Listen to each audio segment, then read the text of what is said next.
That's going to be my Simply Fiat voice. Good evening, Simply Fiat. We're Simply Bitcoin. We break down the news from Twitter, the daily fail, meme review, software releases, hardware releases, and the websites by plebs. All right, let's dive into the numbers. Let's do it. Number time. Sponsored by... Number Time is brought to you by Bitcoin 2022. Get your tickets now to the largest Bitcoin conference ever. Use the promo code SimplyBitcoin. Get your tickets now with the link down below. At the time of this recording, the block height is 708,835. The Bitcoin price, 66,820. Chain rewrite days, 769. Total public Lightning capacity, 3,187.38. Sats per dollar, or Moscow time, 1497. Blocks to the halvening, 131,165. Now, total public Lightning capacity yesterday, Nico, was 3,182. Today it's 87. But I swear it looked like the same numbers yesterday, even though I know it's not. Man, I'm just saying. It might be. But look at how it's holding. It might be the same. But you know what? What actually like really, has me bullish, Phil, is man, that Sats per dollar price, bro. That Sats per dollar price. I'm telling you, it's nice, dude. It's really nice. I think that right now we don't, and I do agree with you, it's totally amazing, but I think that we don't appreciate it yet. It's gonna get crazy once we hit 1,000, and once it starts going below that. And let's be honest, once it gets to 100, this is just gonna be craziness, dude. If it think like below, woof. If it dips below, if it dips below 1,000, you mean? If the Sats per dollar, if the Moscow time, let's call it for what it is, the Moscow time, if it dips below 1,000, the internet's just gonna break, bro. Yeah, no, the internet breaks, but then I'm saying once we go below 100, right? Think about that. We're getting close to cent-sat parity, right? Dude, there's way too many fucking Leotas for me to imagine. There's gonna be Leotas everywhere. Like, you're just gonna go outside. There's gonna be Leota stickers on, like random people's cars. Man, it's gonna be like the end of the movie, The V for Vendetta. But anyways, Phil, no more hopium. Okay. I got I got an interesting metric from my Glassnode subscription that I barely use that I got for us. And check this out. I made it black, but it could be white. So you guys have to let me know which color is easier on your eyes. Okay. Anyways, what are we looking at? Number of addresses with a balance of 0.1. And check this out, dude. Or less. This is beautiful. This is beautiful. This is beautiful. This is just literally a straight line going up. And it actually kind of coincides with the price a little bit. Now we move on to 0.01, right? We actually have something similar, right? We had a spike in the 2017 when, retail kind of got interested, but that keeps going up. This tells me the number of Bitcoin users is actually increasing. Right now, if we go to the number of addresses, something very interesting happens, Phil. Right? Remember Steve Hankey's article the other day saying, "Oh, it's just the rich are getting richer in Bitcoin." That's actually not the case at all. Check this out. Look at the distribution for the number of addresses holding 1 Bitcoin or above. It kind of stables out here, right? And if you compare that with 0.1. it keeps going up, and if you compare that especially with even smaller addresses, man, it's even more, the curve is even higher, right? So really interesting statistics, and it just shows me a couple things. It shows me that, dude, the higher up we go in price, the harder it is, to stack full increments of Bitcoin. But it also tells me that there's a lot of people joining the Bitcoin network, taking self-custody, because that metric would only be accurate if it's people actually having, their Bitcoin off of exchanges in their own addresses, right? it can't be completely precise, but it's again, it's not hopium. That's signal right there. That's actual signal that you could verify. That's tangible. And of course, we put our sources down below. What are your thoughts on that, Phil? Isn't it interesting? You know what? All I gotta say is hodlers matter. Okay? There you go. The hodlers, we matter, right? Like the people that are stacking, there you go. The proof is right there. That's fantastic. I think that's great to see.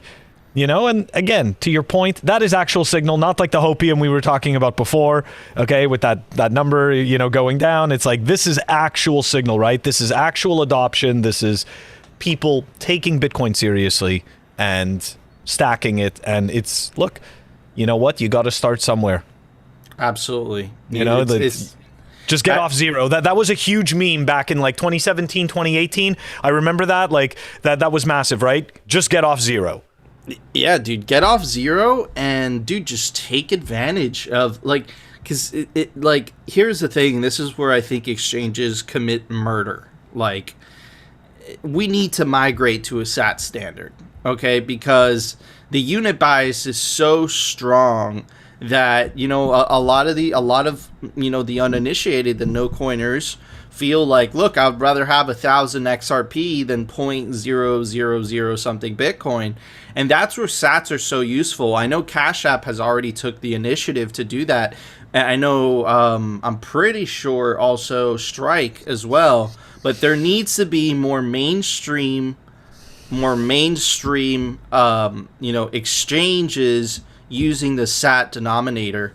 Brian Armstrong was actually asked, in a tweet thread. I doubt I'll be able to find it, but essentially, he said, to quote what he said, we're looking into it. But it's actually funny. I don't see an exchange like Coinbase moving to a SAT standard because that's just gonna take their fees away from all the shit coins. It's much harder to sell a shit coin when all of a sudden you could buy thousands, 100,000 satoshis, right? That actually makes you feel psychologically like you have skin in the game. Mm-hmm. Yeah, absolutely. Yeah, the unit bias, unfortunately, is very difficult, and of course, right, because everybody is brainwashed Keynesian, it just makes sense, right? Oh, look, I can get so much more of this. Not realizing that the inherent qualities are completely different. So. Absolutely. But anyways, Phil, it's time for the Daily Fail, sponsored by The Daily Fail is brought to you by Amber App. Check them out, amber.app. Bitcoin made easy. Easiest way to invest in Bitcoin. The link is down below. What do you want? Yellow.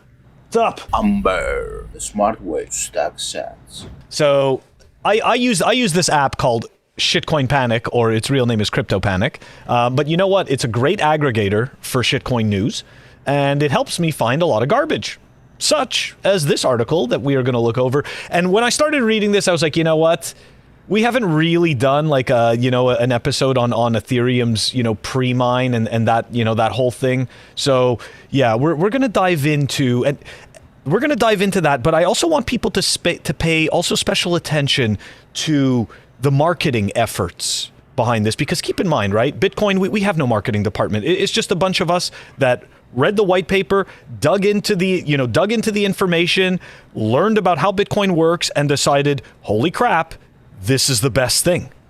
I am sticking with this, and I want to accumulate more, and I want to understand it better. Anyways, this has a fantastic marketing department and sells you complete bullshit. Okay? And here we go. Let's dive into this BS. Wait. So what you're saying is that they didn't burn 800,000 Ethereum? Oh, no. They burnt them. But again, right? We're going to zoom out and, we're going to discuss the fact that, because I don't want to spoil it, right? I don't really want to spoil it, but think about it, right? They're burning tokens, but there's no hard cap. Does that sound familiar to anyone? To be honest with you, it just reminds me of a Frankenstein creature of the fiat system we have today, where the founders of Ethereum are just like, hey, if we manipulate the monetary policy and we actually burn some tokens, The value of Ethereum is actually going to go up. Anyway, centralized garbage. I'm sorry to interrupt you, Phil. And I'm sorry that my alarm that was supposed to wake me up at 5:55 is actually going... 6:20. I don't know what the hell's wrong with my phone. All right, that's an alarm fail right there. Okay, no, but look, right? Like we just said, it's utter trash. It doesn't make a difference that they're burning 800,000 of them, and we are going to show you why it doesn't matter. Okay? Here we go. Let's dive into this. Okay. So the key takeaway, right? More than 800,000 ETH has been burned since the implementation of EIP 1559. We discussed this in previous episodes. This is essentially, the quote-unquote Ethereum improvement, I don't know, protocol or whatever the hell it is, but it's essentially the change that makes it so that now they can burn fees, okay? So they can essentially give the illusion that this is a deflationary currency. Keep in mind, right? They were able to just add this. So, okay, now we're doing this, and everyone just goes along with it. Anyways, it's not centralized. Okay, here we go. ETH burn volume crosses 3.8 billion, okay? In August 2021, EIP 1559, also called the London hard fork, introduced the concept of burning a portion of the gas fee for all Ethereum transactions. Since the implementation and for all activity on the network, more than 800,000 ETH has been burned per the latest data. 9,909 ETH, or about 47 million, was burned just in the last 24 hours, according to, this is good stuff right here, ultrasound.money, a website tracking this specific metric. Let's go take a peek at this. So this is, again, right? This is what I'm talking about with the marketing department, right? They need to, so keep in mind, right? Remember, the U.S. government once paid millions of dollars, I think it was like over $20 million or $30 million to market the $20 bill. Well, here we go. Taking a page right out of the fiat scammer handbook. We've got ultrasound.money, ultrasound awakening. Ooh, look at that. It sends shivers, right? Everybody's a magician in the Dungeons and Dragons world. And here you go. Here's all the BS metrics. But anyways, that's not really what we're looking. Yeah. And let me make a quick analogy. Like, you just scroll up a little bit, Phil. Like, really, an observation, right? Shit. Bitcoin doesn't need this, right? Bitcoin just... This is marketing! But let me tie that up, right? What does fiat represent? It represents the full faith of the U.S. government, right? The full faith and credit of the U.S. government. The same thing here. What does ETH represent? Ultrasound awakening. Track ETH, become ultrasound. The point is, with both those two statements, one in fiat and one in Ethereum, to do the Joe Biden whisper, they're just words. They don't mean anything. It's so true. It's so true. So, right, here we go. Part of the marketing, right? Ultrasound money. Okay, let's continue. ETH is the second largest cryptocurrency and the native token used to pay for all transactions on Ethereum. The very blockchain that underpins the majority of value locked in decentralized finance, or DeFi. Let's go take a look at that value locked in DeFi, right? We love the Rect leaderboard. This is just the main page of the Rect board. Here we go. Starting October 15th, we've got Indexed Finance Rect for 16 million. We've got Cream Finance on the 28th of October, Rect for approximately 130 million. And we've got BCX, which we covered yesterday, Rect for 55 million. Yeah, compound in there. Phil, I'm pretty proud Okay. pretty proud of us, bro. We've covered, I would say, 90% of those rug pulls on the Rect leaderboard, bro. We've covered every single one. Oh, man. All right, so here we go. The sustained gas fee burn and high demand for ETH across hundreds of dApps support the argument that the asset has become a good store of value, or ultrasound money. There it is again. But here it is again. This is psychotic and nuts. Anyways, we're gonna dive into some Vitalik stupidity in a second. Ethereum still has a long way to go to address its scalability issues. The high fees and slow transactions on Ethereum have been known to hamper the user experience. These issues have reportedly contributed to the rise and adoption. This is very important. This is why it's another reason why it's not ultrasound money. Another box to check why it's a shitcoin. These issues have reportedly contributed to the rise and adoption of other Layer 1 blockchains like Binance Smart Chain, Solana, Phantom, Cosmos, whatever frickin' shitcoin you want. It doesn't matter. Several Layer 2 solutions have found significant adoption as well to mitigate high gas fees. So other people are doing what this shitcoin can't do better than it's doing already. Okay? And dude, anyways, let's continue. Yeah, there's a reason for that. No, move on to the next page. Oh no, but we are. Oh, okay. So but let's chat if you want. Yeah. So there's a reason for that, right? Vitalik has been trying to migrate Ethereum to proof of stake, keeps delaying it over and over again. He still hasn't been able to, and he's flouting out this idea that proof of stake is superior to proof of work. Proof of stake is more of the system we have today, where the stakeholders, the ones with the most amount of fiat, or in this case Ethereum, are actually the ones that are controlling the network. And if you contrast that with Bitcoin, as long as you run a node, right, you get to choose whether you want to run, a certain type of Bitcoin software or you don't. With Ethereum, if you don't upgrade, it's no longer your money anymore. You have to continue upgrading to those Ethereum hard forks, or else that old Ethereum that you were holding in your hardware wallet, not useful anymore. That will never happen in Bitcoin because Bitcoin is backwards compatible. You could be running the first version of Bitcoin Core and you could still spend that said Bitcoin and send it to the newest Bitcoin addresses that support Taproot and all that good stuff, right? Ethereum's not like that, man. So I hate MSNBC and all these people, man, that equate Bitcoin to cryptocurrencies, because it just hurts. It just hurts Bitcoin, dude, because they're not the same. They're not the same.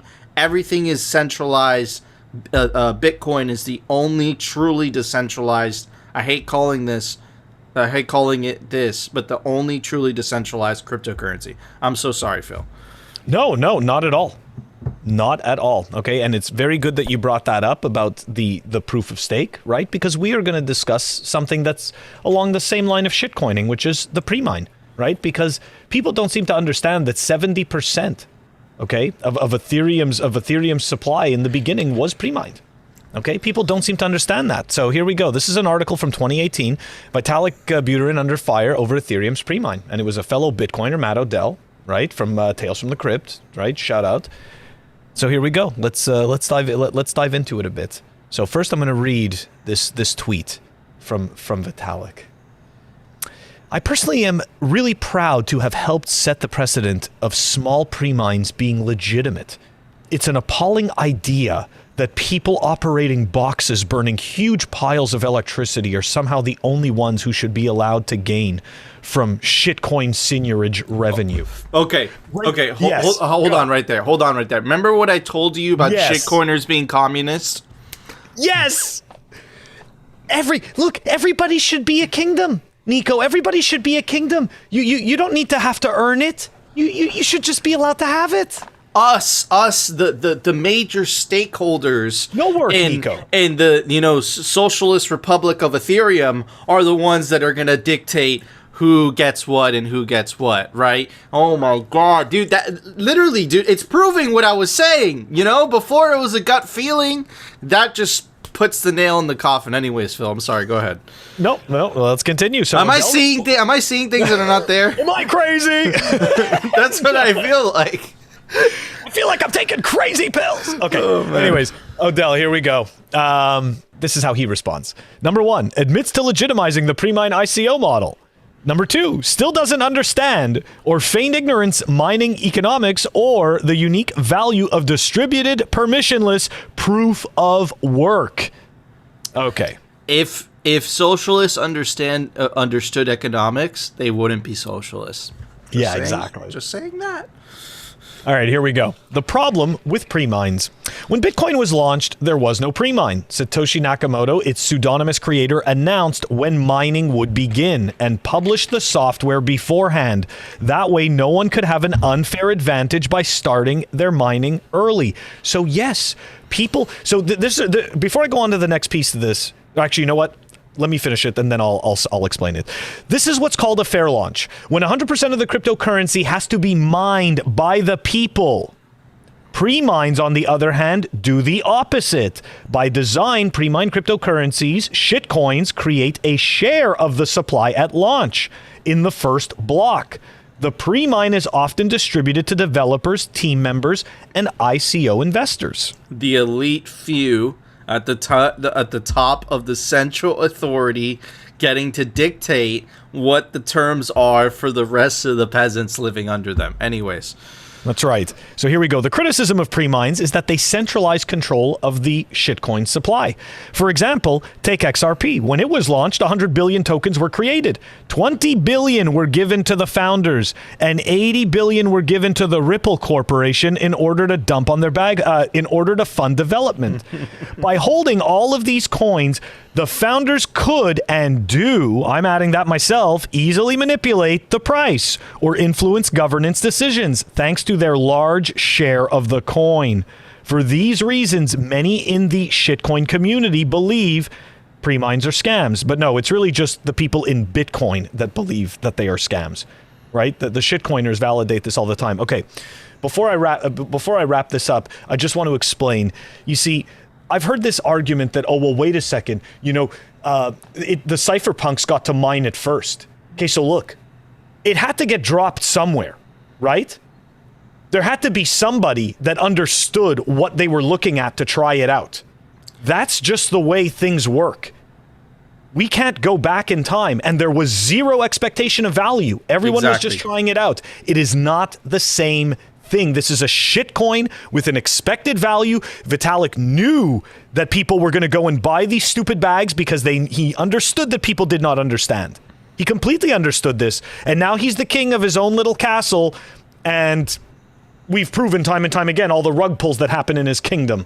Anyways, let's continue on. Okay, we're almost done here because we're going to talk about the max supply, right? This all goes back to that original article, right? The 800,000 burned ETH. Right? See, Bitcoin doesn't have to do these shenanigans. It's all baked into the protocol. Okay, now, let's take a look. This is, I hate going to CoinMarketCap. I feel dirty just looking at it, but it's okay. All right, we're going to go here for a quick second. All right? Here's the total supply, right, which is what's out here now, which is 118 million, which, by the way, is 19 million more than what was specified 3 years ago. 3 years ago, it was 99 million that was specified. Somehow there's more. But they burned 800,000 tokens, so it's deflationary. Pay no attention to the math. It doesn't matter about math, okay? Unicorns and happiness. Max supply is empty. So here we go. Max supply, 18 million ETH, right? But it's not 18 million ETH. That's not what they're talking about. Ethereum's supply model differs from Bitcoin's supply model. Bitcoin's maximum supply will be limited to 21 million, as we all know, whereas the Ethereum platform has an unlimited supply, and this is the best part about your burned 800,000 shitcoins, but an annual maximum supply of 18 million ETH. Who cares that you burned 800,000 every year? They can issue 18 million more. And there's no cap! And there's no cap! They can issue more if they want to. All it takes Vitalik is just to snap his finger, man. There's whole point. Cap. This is so stupid. The whole point, man, is that this is centralized. It's controlled by a group of human beings. Therefore, it could be corrupted. You're at the mercy of those human beings, right? To essentially play by the rules, or like your benevolent dictators of Vitalik, of Brad Garlinghouse. Your hope, your wealth, your future is in their hands. When your wealth is in Bitcoin, and even with fiat, if your wealth is in fiat, your future, your wealth is in the hands of the U.S. government, of the Fed.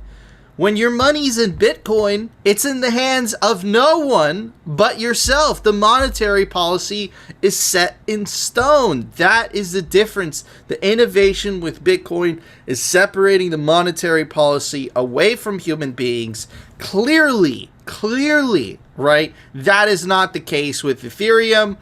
He even justifies that some type of pre-mine is okay. When I see that, it's like, if I am the benevolent dictator of this said currency, I'm gonna do the best thing for everybody because I can control it and I know what's best. And in terms of the supply burn, or whatever it's the supply, the burning of Ethereum, whatever the fees, I don't know, even though they just come up with new words every day. I can't keep up with it.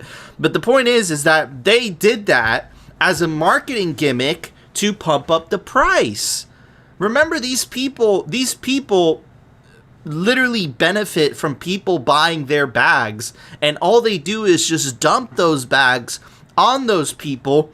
When they bought in for pennies on the dollar, these people were buying Ethereum for less than $1 in the pre-mine, in the pre-sale. And all the VCs got into it. All of those people, I forget what his name is. Man, I forget that the billionaire's name. I'll pop up his face. The point is, dude, is that it's more of the same. This is all more of the same. Whether it's Ethereum, whether it's XRP, whether it's any of these things. The point is that they're controlled. They're centralized. They're controlled by human beings. Therefore, they could be corrupted, even if they start with the best intentions. If you contrast that with Bitcoin had a virgin birth, meaning when Hao first started running Bitcoin, when Satoshi was mining the first Bitcoins, right? They had no idea it was going to have any value. In fact, they were mining at a loss. Every single cryptocurrency that was created since then, right? The founders knew from the very beginning, as Phil showed you in that tweet by Vitalik, right, that pre-mine was going to have value, right? So it was corrupted right from the very beginning, right? So in the short term, yeah, they might outcompete Bitcoin for sure. But in the long term, right, what you'll see with all of these shit coins is that they trend to zero as Bitcoin goes up. But anyways, Phil, it's time for the Daily Meme Review, sponsored by... The Daily Meme Review is brought to you by Citadel 21. It's the best Bitcoin cultural zine. Get yourself a physical copy. There's only 1,000 made per volume. Citadel21.com. All right, everybody. The meme for today. Check it out. The first one. But wait. What is that? What do you want, Satoshi? Apparently, Satoshi's saying we hit an all-time high. Is that true, Phil?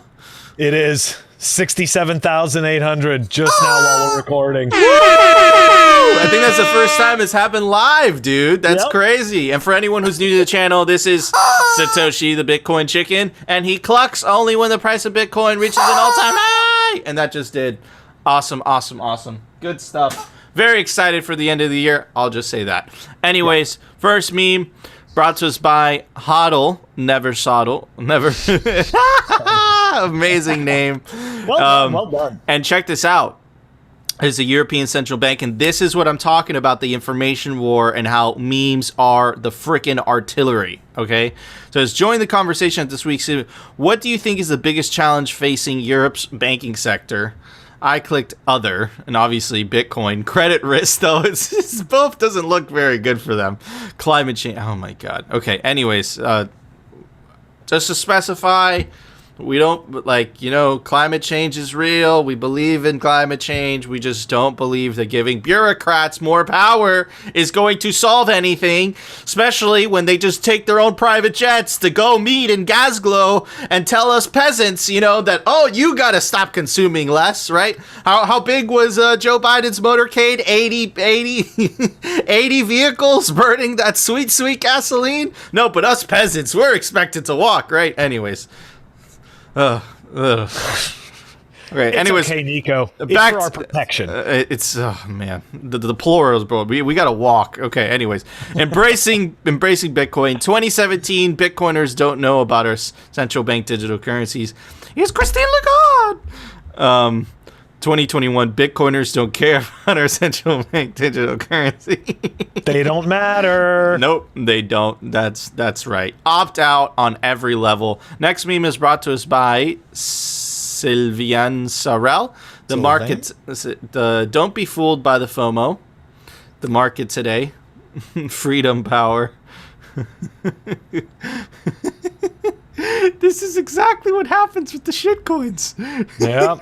It's so easy, but it makes it so difficult because of the unit bias, what we've been talking about. We have to get rid of that, man. When we are powerless, the exchanges, follow Strike's example, follow Cash App's example. We need to move to a SAT standard. Anyways, next one is brought to us by Pubby. Give them a follow, Pub Lord Hodl. They'll never learn.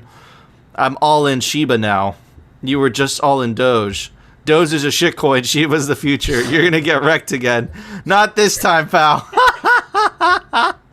Man. I love these. Okay, moving on to the last one. By Her Majesty, Stacey Herbert, from the legendary Kaiser Report. I was a quadrillionaire in Zimbabwe, but could barely afford to buy bread, right?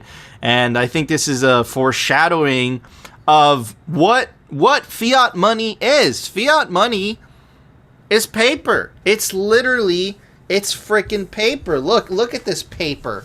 It's paper garbage. Look at this. You see the fancy? It's paper. It's worth nothing. And because of that was my meme score. Worthless paper. I think this is a Bolivar. 20 bolivars, this is like 0.00. I think the actual paper that it's printed in is worth more than the monetary value of that said currency. It's all dog shit, Phil. Dude, that was an epic score. You're gonna make me look terrible. Anyways, all right. Great memes. I always love the I always love the ones of the and I'm totally forgetting their names, but the biker guys or whatever, the ones that had that show, the father and son and sons, I think the ones that you just showed the meme with the, isn't it the pawn shop people?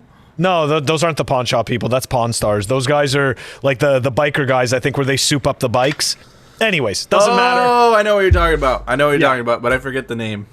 Great memes, and I am giving it this 12-volt strobe light.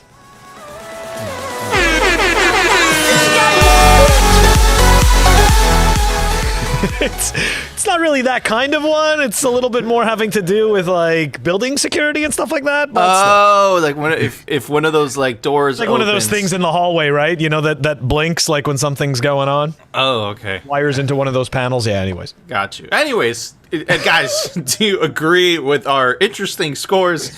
Do you disagree? Let us know down in the comment section, and join our Telegram group. Link us some memes to review because of Bitcoin meme review. We need memes. But anyways, Phil, it's time for the Daily News, sponsored by... The Daily News is brought to you by Crypto Cloaks. Get yourself the best 3D printed Bitcoin merch, like the Bitcoin 3D printed Bitcoin art grenade thing. Yeah, get yours today. CryptoCloaks.com. All right, everybody. We were covering Taproot when we were seeing whether the miners are going to signal for it. They did. And contrast this to Ethereum, right? Where Ethereum makes you hard fork, right? This was all voluntary, right? And people came together to reach a consensus in a decentralized manner, right? So this kind of debunks all the narratives that you need centralization to get things done.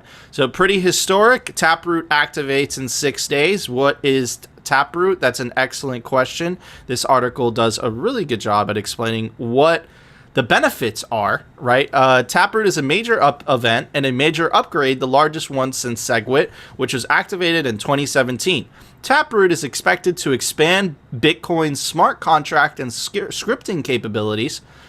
That sounds like a nail in the coffin for a lot of shitcoins. Improve privacy measures. I love that. Reduce fees for multi-signature / complex transactions. It will reduce the data needed for processing complex transactions such as those involving multiple signatures or time locking. Enhanced wallet functionality by letting developers set more complex conditions for wallets. Improve privacy on the second layer solutions like the Lightning Network by making channels look like regular Bitcoin transactions if integrated into the Lightning implementations. So just to kind of give you guys a quick recap of what Taproot, what Taproot is, what the benefits are. It is a highly complex. Last time we got Ben the Carman, the legendary Ben the Carman, to explain us. But I think that article does a pretty good job. Pretty historic. In 5 days we'll have that update, man. It's pretty cool, and it adds a lot of cool privacy features to Bitcoin, so those evil chain analysis companies have an even harder time trying to see what you're doing with your Bitcoin. Phil? I'm pretty surprised that we were able to do this without a centralized entity. I mean, we needed, I'm surprised that we didn't have a foundation. There's no marketing department. I don't even know how this was pulled off. Frankly, I just don't think it's going to work in 5 days. That's just that's the crux of the matter. Anyway, /S, obviously, being totally sarcastic. This is ridiculousness. Look, it's fantastic that this is happening. Again, to the average user, you're not really going to see anything on the front end. You're not going to really notice much in your wallets or anything like that, right? This is not like a big UI improvement. This isn't a UI improvement at all, right? This has to do with the stability. This has to do with, I shouldn't say the stability. This has to do with the back end, and it has to do with the security and opening up future feature sets on the Lightning. So, you know what? This is just... It's another step, it's another block, right? With no pun intended, right? It's another block that's being built on top of Bitcoin. And hey, look, you know what? I'm just excited to see, I'm excited to see what comes of it, because truly, I don't really know, right? I don't really understand what the implications of Taproot are entirely. I know what we just read, but what does that really mean to us? So that's what I'm excited for. Yeah, man. Dude, it proves all the narratives wrong. Just like the mining migration, you didn't need a central entity saying, hey, miners relocate, trying to ban this. Again, this proves that you can make a pretty big update to the Bitcoin network without any central authority. Consensus is possible in a decentralized manner. That's what I see as significant. Guys, we've been covering this inflation fiasco, and we're going to keep covering it, to be honest with you, because it's fucking hilarious, because we hold Bitcoin. And again, like we've been saying, not only us, but the legendary Max Kaiser as well, right, is that these people, okay, whether it's Powell or whether it's Christine Lagarde, you have to understand something. Yellen, they're highly educated people. Okay, as much as we dislike them, because they lie and all that stuff, they're highly educated. And the media as well. They're educated as well. And the excuses just keep getting even more and more and more and more and more ridiculous to try to take your attention away from what is actually happening. Check out this article, Phil. This is real. This is a real article. This is insane. I never thought I would see something like this. How COVID became the unlikely hero of our inflation crisis. Oh my God. The message Americans have been getting about inflation from in recent months could be summed up in 4 words. Be afraid. Very afraid. Right? But the article goes on to say, of course, having the price of something you buy a ton of rise 10 to 20% in a matter of months hurts, but that's the point. It's enough to talk about the inflation we actually do have. Inflation we haven't really had to deal with for more than a decade. You don't need to, as it were, over-egging the pudding. I don't even know what that means. But check this out. This is her excuse. At the same time, any discussion of inflation needs to include the context in which it's happening. Historically, recessions have left Americans poorer, not better off. But the COVID recession was different. As people shifting their habits drastically in response to the pandemic, they spent much less and saved more. Saved in what? Saved what? You printed all of the value that they held away and then inflated the prices. These people are on frickin' rocks, man. Even though millions of Americans lost their jobs, enhanced employment benefits and stimulus payments left many of them better off, not worse. And the stock market, after initially falling, boomed. The result of all this was that Americans ended 2020 $13.5 trillion richer than they were at the beginning of the year. Yeah, rich Americans. Rich Americans. God. So, okay, let me translate. Amazon? Let me translate this, okay? So, the elites were like, here are your little fake cuckbucks that are constantly losing value. So on paper, and it's very reminiscent of the meme that Stacey Herbert had to say, right? Yeah, on paper, you definitely have more money, right? On paper, look, I was a quadrillionaire in Zimbabwe, but barely able to afford to buy bread. So it's the same message. It's like, yeah, on paper, you might be richer with the fake fiat money, right? But at the end of the day, the people that did get richer were the government, it was the state, right? And it was the top 1% that most benefit from the fiat money printer. So that article is a pure and utter misdirection play telling you that the price that you're paying at the gas is irrelevant because you got a $1,200 stimulus check, and that makes it okay. And this tells me, guys, that the house of cards, it's not only about to collapse, it's collapsing. We're witnessing this with our own eyes. You see this with the rhetoric from the other politicians. Christine Lagarde had to do some soul searching to find out what inflation was.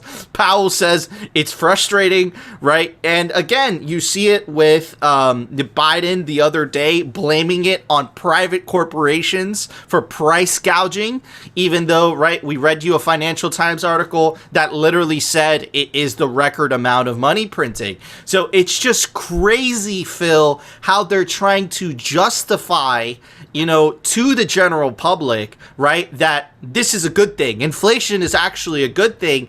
But here's the thing, though, they could only do that for so long because no matter how way you spin it, no matter how much propaganda you're trying to put out there, it doesn't matter. The sticker price is the sticker price, and it will scare the living shit out of you, and you're not going to believe that anymore. And hopefully what that's going to do is wake up a lot of people, which I've seen this happening, to a better, sounder money that can't be debased. Phil? These people are completely insane. I mean, I work for a large corporation, went through COVID just like everyone else, and let me tell you something. As soon as they could cut, they did. They cut whatever they could. And then what they did was they gave us the guise of, we did everything we could first before we cut from you. So, look, this bullshit nonsense that Americans got richer during COVID, okay? Which Americans got richer? The American corporations? Amazon got richer. I'm pretty sure Apple got richer. I'm pretty sure Microsoft got richer. I'm pretty sure Nvidia got richer. Right? I'm pretty sure that a lot of tech giants got richer. I really don't see how the average person got richer. I mean, are these people, like, where do they drive around? There's more stores closed. I mean, are you kidding me? There's the unemployment. They can't. There was a, you know what? There was a, I don't even know who it was that was talking. I completely forget her name, but there was a video essentially explaining that the people aren't going back to work. They're having a problem getting people to go back to work. And she essentially made the claim that it was the patriotic duty that people take these jobs that nobody wants. So there is a big problem. Americans are not better off, okay, because the government printed away the wealth and value. This is psychotic nonsense, and it's short-term thinking. And it's going to get worse. It's going to get worse. Oh, yeah. This is just the beginning. Right now, it looks like it kind of works, but it doesn't really work. This is the tip of the iceberg. Their excuses are going to get worse and worse. And the reaction to try to keep the power of the money printer is going to become more and more totalitarian. You kind of see a snippet of that with the infrastructure bill passing yesterday, which we covered. But anyways, moving on. What is it about central bankers and fiat economists and their obsession with calling Bitcoin not a currency? Okay, so apparently it's up to the fiat bankers and the fiat economists, and it's only their job to decide what a currency is, and it's not the free market that decides what is and what isn't a currency. Let's check out what Governor McCallum had to say. Let's check it out. He is, I think he's a central banker of Canada. I might be mistaken, but let's check it out. Let's be clear. Bitcoin is not a digital currency. People do not use Bitcoin to buy things. People use Bitcoin, they're speculating. It's an investment. And I'll let other people give investment advice as to whether it's a good investment. But it is not a currency in the sense that you and I transact in Bitcoin. Well, people are paying for stuff. They're paying me in Bitcoin. I'll buy your house in Bitcoin. The amount of stuff that really gets bought and sold in Bitcoin is very small. It's mostly people buying it for speculative purposes. They're buying it because they think the price is going to go up and they're going to make money. They're not buying it to buy their groceries or buy their house or fill up their gas tank. But we will. Okay, so first of all, look at the elitism in him. Yeah. Look at he's so sure of himself. Look at the denial. Slug prick. Right? It's like the free market is telling you one thing. And let me talk about the financial privilege that this gentleman enjoys.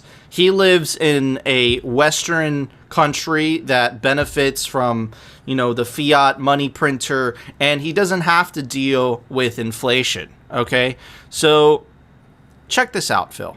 Okay?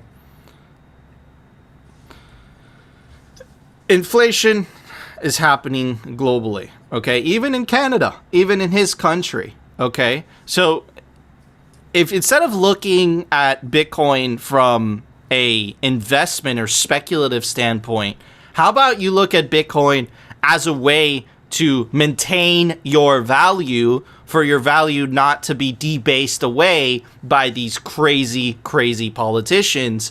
Check out these numbers, dude. Turkey, 20%. Argentina, 52%. Russia, 8%. Mexico, 6%. The US, 5.4%. Canada, 4.4%. This is what Bitcoin is for. This is what Bitcoin is for. But the reason that he was reacting the way that he's reacting is because, I'm going to do the Joe Biden whisper, because they're scared. They're very scared. They're terrified. And again, if it wasn't being used for payments, then why did in the infrastructure bill did they include a clause that says that every payment over $10,000 you must report to us? But apparently it's not being used as a currency, right? They're telling you one thing, but then they're saying another, right? But let me show you how terrified these people are. I searched El Salvador Bitcoin legal tender on Google. Look at the first articles that pop up. El Salvador botches Bitcoin adoption. Bitcoin, this is the only kind of neutral one. El Salvador adoption of Bitcoin as legal tender is pure folly. El Salvador's world's first adoption of Bitcoin endures bumpy. This They're country working overtime. And then yes, here we go. Bitcoin use in El Salvador grows amid setbacks since its launch. You get the point. There was one really neutral article right here that kind of shows you, what's really going on, right? What they don't want you to know, I'm going to go back to this is what Bitcoin is for. It's to maintain your wealth. It's to protect yourself from government debasement. And there's another thing this gentleman didn't mention as well, right? So again, he lives in a privileged country that has relatively low inflation. But what if you don't live in a privileged country? What if you live in a country that doesn't have a banking system at all? Like Afghanistan, it was cut off from the world legacy financial system, and there was giant bank runs all over Afghanistan the day that the Taliban took over. Just to read kind of the part of the article. For many Afghans, this week has laid bare the worst case scenario for a country running on legacy financial rails. A nationwide cash shortage, closed borders, and a plunging currency rapidly raising prices of goods. You know what currency was working in Afghanistan? Joe Biden whisper, Bitcoin. Right? So again, very convenient for him to leave this off. But it's not just Afghanistan. Check this out, Phil. Lebanon's inflation rate is worse than Zimbabwe's and Venezuela. Lebanon's annual inflation rate is the highest in the world, according to Bloomberg data. So I hope you guys start to get the picture here of what's really going on, right? These central bankers are trying to justify a reason as to their existence. They're no longer necessary in post-Bitcoin. Right? Bitcoin is a better system. It's a more inclusive system.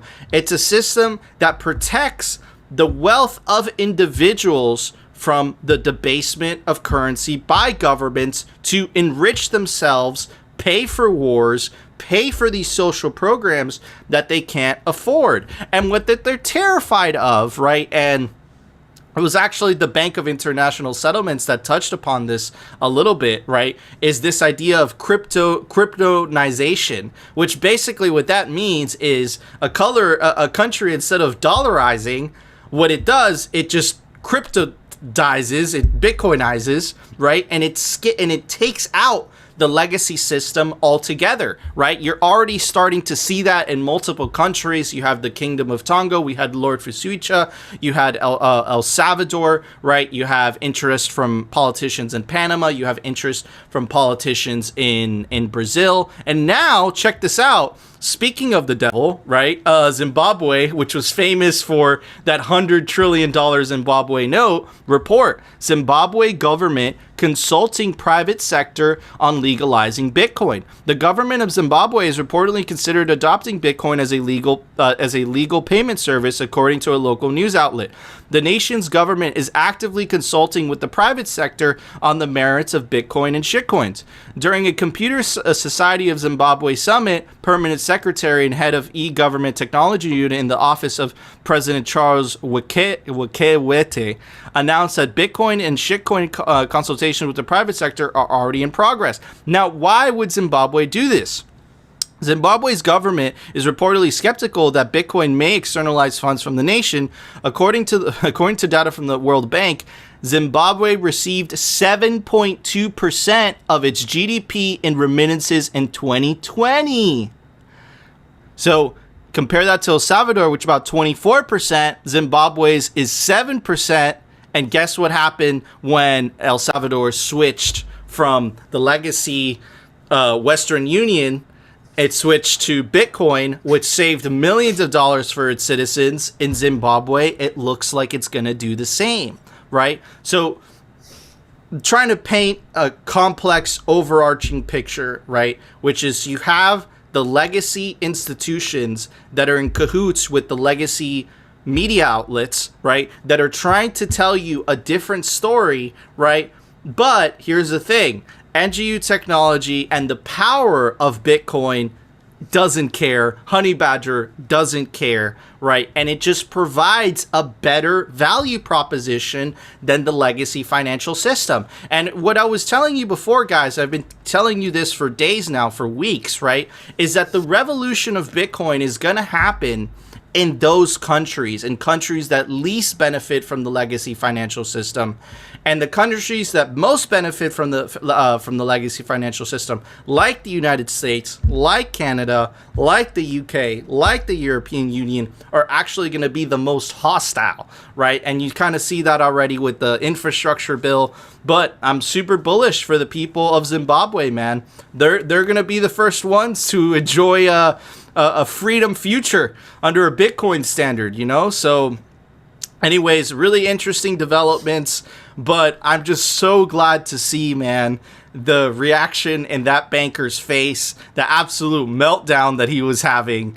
He just couldn't justify it in his head, and I love what the reporter was saying. He's like, but people are using Bitcoin as payments. And he's like, no, that's not true. And the reason he has to say that, Phil, is because, dude, he has no other option. He has no other recourse. What if he does say that Bitcoin, oh yeah, they're using Bitcoin as a currency, then why does he exist? Why does he exist? Why does he deserve the power that he does, right? Anyways, no one should have the power to be able to print unlimited amounts of money just because you win a popularity contest or just because you've been appointed. Absolute power corrupts absolutely, and Bitcoin fixes this. People should take a look at the issuing power behind the Canadian Central Bank. They are the same. It is the same issuing power that gives the Federal Reserve its ability to, to print the money. It's the same group of people. Okay, it is the same banking cartel. Okay, like all of this is a giant scam. Okay. So they essentially somehow this cartel makes it possible for countries to be able to print money. And again, you could see that this guy was frustrated. You could see that he had no response to it. And it's just, look, it's frustrating to them, I think, to a certain extent, because when they don't think for a second, these people don't sit there and question this stuff themselves, right? But their incentives are like, it doesn't matter. This system isn't dying. I just have to do this. Okay? And you know what? Look, there is nothing wrong with change. There's nothing wrong with changing for something better. Okay? There's nothing wrong with that. I mean, people sit there and they're like, oh, well, yeah, Bitcoiners are like champions of destruction. Like you realize that you destroy a chair, like you destroy a tree to make a chair, right? Like the whole path of change is nothing that, this is something that is constant for us. It's strange that as humans, we don't embrace change, but that's the problem, right? We've got this small group of people that chill and check all innovation and all power. Okay, and they decide, and I know, again, like I hate to do the whole like the tinfoil hat with the they, but I can just simply brand it as the banking cartel. No, the central banking cartel. That isn't a tinfoil hat. That isn't a tinfoil hat. That is exactly what it is. That is the central banking system. It is a cartel. They made a moat around themselves, right? And they used regulators to make the bar to meet those regulations so unsurmountable that they wouldn't get any competition themselves. But in the process of building this moat around themselves that they thought that it would protect themselves, they didn't plan for Bitcoin. Because the issue with Bitcoin is that it's a system that operates parallel, that doesn't care about their rules, right? So you see these central bankers and you see it in their face. We're like, I want to shut this down. How is this legal? How does this work? And Bitcoin, TikTok, next block, it doesn't care, right? And not only does it care, it proves to the world that all of that overarching regulation and all that red tape isn't necessary. And not only is it necessary, it's evil, dude. It's evil. It unbanks people. It deems them unbankable. Just because you were born in a certain country. We just pulled up that Afghanistan article. Do you think it's fair that you're not allowed to participate in the world economy? In the legacy system, that's exactly what that means. In the Bitcoin system, doesn't care where you're from, doesn't care what your skin color is, doesn't care what your sexuality is, doesn't care what your favorite color is. It's all inclusive. It banks the unbanked. And this is why these people are so terrified, because they don't have a way to attack it, right? If they attack it, they expose really who they are. They're trying to do the energy FUD. That's not working because Bitcoin uses stranded energy, right? So again, man, it really sucks to be them. But at the same time, I don't feel bad because these people absolutely deserve it. And they've been stealing from the lower and the middle class, and they've been giving it back to the state and their wealthy cronies at the top, man. Oh, man, I'm so excited to see the system burn down. But anyways, Phil, there was an open source software release today. Why don't you tell everybody about it? Software releases. All right, everyone, the software releases are brought to you by CipherSafe.io. We're talking stainless steel products. They help you protect your Bitcoin from crazy stuff that happens. Okay, we've got Sparrow Wallet version 1.5.2. That is a Bitcoin wallet that I keep getting told amazing things about. It's down below in the show notes. Check it out. Sparrow! Sparrow! I don't know if that's what sparrows do. But I'm going to keep doing it every time we do the Sparrow Wallet because it's fun. It's a bird noise. Anyways, guys, if you enjoyed the show, you know what to do. Smash that like button. We're popping because of Bitcoin all-time high. And, of course, if you want to continue hearing the catastrophic fails in the Bitcoin news from the Pleep perspective, definitely consider subscribing.